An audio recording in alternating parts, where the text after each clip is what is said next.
no place is better than home. Sabah is still the best place ever that I've traveled around. I still think Sabah is the best place to settle down with. The way I look at it, Sabah, sky is the limit.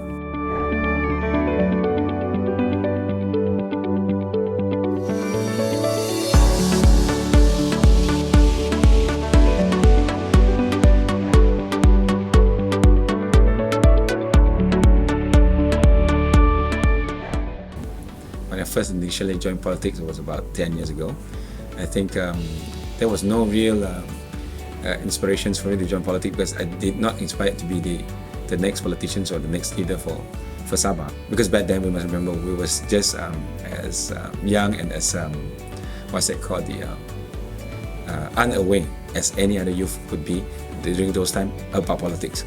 That means we didn't really know about politics. In fact, when I wanted to join politics, I was also confused, just like anybody else. I was like, how come these oppositions? There's another opposition. I thought it's supposed to be just one opposition fighting the ruling government, but it's like the ruling government. But actually, it was not the case. You have this opposition, and you have another opposition, and you have the national opposition, you have the local opposition, things like that. So it was still, we would get confused about all these things. That was when I wanted to join. So,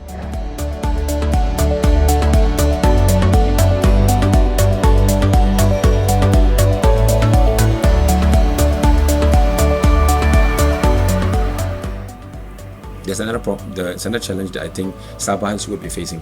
That would be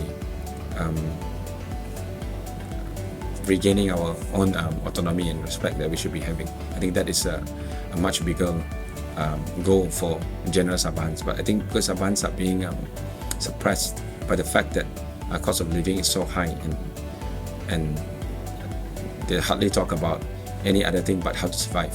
So a lot of Sabahans might have already overlooked or forgotten about the real struggle of Sabahans, which is to actually regain our own autonomous power, our respect, or what is due to us.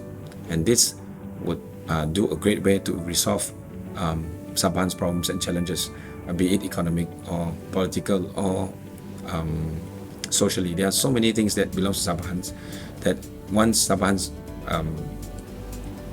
are able to get it back, I think that it can resolve so much of our problem. Can you share with us, some of the things you've been doing, some of the projects you've been working on since you came into power a few months ago? I know it's been busy. Yeah. Okay. So there are many things that I've been doing, and there are so many things that I've been trying to do. Of course, I plan to do. I think the first one would be the delivery system, because the delivery system of the previous administrations, which has already been set up for so many years, is not working well at all.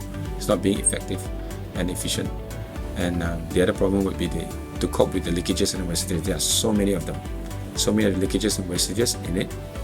And of course, the other challenge would be things that I'm trying to change, but I face challenges are the latent Napoleons within the system.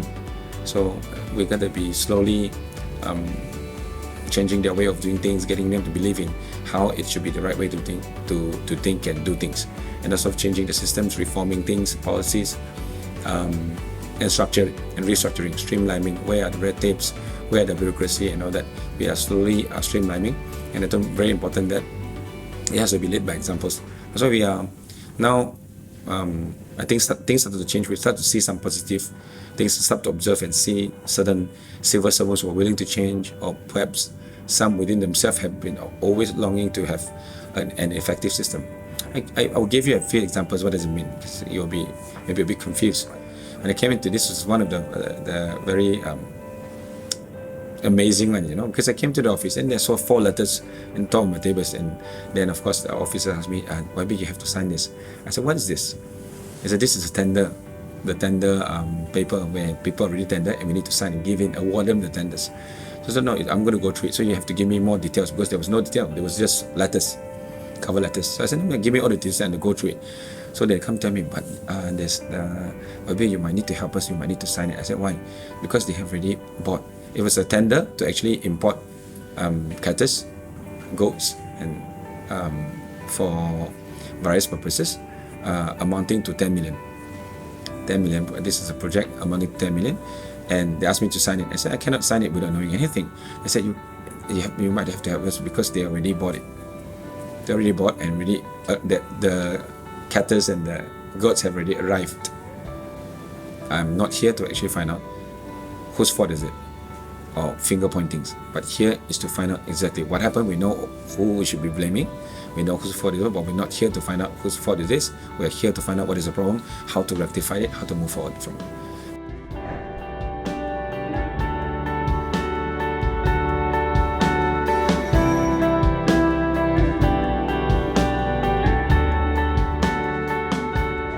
My ministry, there are a lot of people who came to me with proposals and said, okay, we JV with you, JV with your partners, JV with the government and this. I said, no, try to do the business on your own. The government is here to actually create a business-friendly environment for you, and we only facilitate with the right policies to actually help and to regulate some things that are not right, and that's our job. So these are the few things that we have started doing, and I believe if we continue to do this, more people get benefit, will be benefited from policies that we do. I think these are so important, and there's so many things else we have to do. There's PADI, there's LIGS, rubbers, so many other things. But hopefully I will be to do a lot more to help Sabah.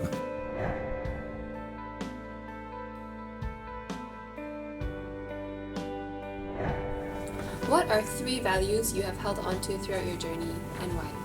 I think throughout my whole journey, it's been a really difficult one, but it's been really, really also tactful, and a lot of experience that I've learned throughout the journey. I think there's so many values that's so important, but I think one is to stay sincere to your struggle, to always be principled, to know why are you fighting for it and how we started. Now that's very important. And then the other thing to move on with it, I think it has to be, the other values would be being determined and always know what you're fighting for and believe in it. And believe in what you do is right, because you will face a lot of negative comments and discouragement, and a lot of criticism, but you have to hold on to it if you believe that is the right thing to do. I think that's the second values. I think that's very important. The third one, in politics, if you wanted to survive in politics, never take things personal.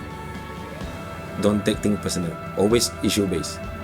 Always talk about issues. That means every time we talk about anything, it should be issue-based, whether or not it does benefits to the party or the society. And of course, you asked me for 3, but I think the last one is very important. That's how I make it that far. I think is to be self-motivated. You have to be motivated a lot of times and at many stages of my career. But I think I don't know why, but I'm good at it. I can self-motivate myself to believe in it again and start moving on again.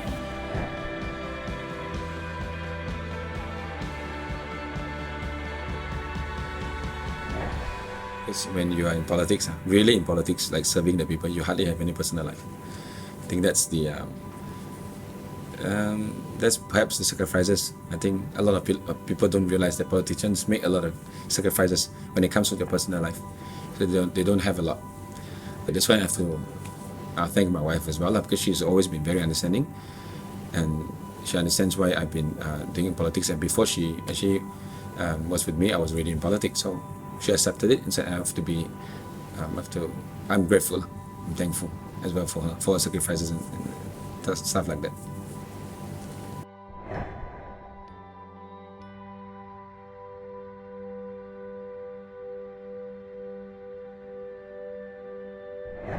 When I was already elected as an opposition, so I joined politics as an opposition. I spent very little time with my parents, and then now that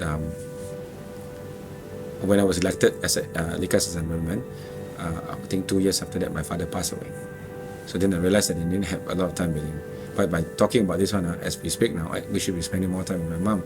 That should be, I think maybe I'll be figuring out how to spend more time with my mom. But actually, yeah, there's something that I think that I regretted not spending too much time with my dad. I think that's, but because of politics. But he was the one who actually believed.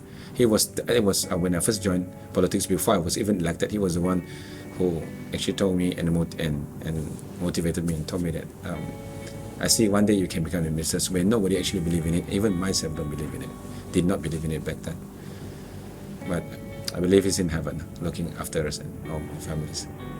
So it's difficult. I think a lot of people should understand politicians don't have a lot of personal life.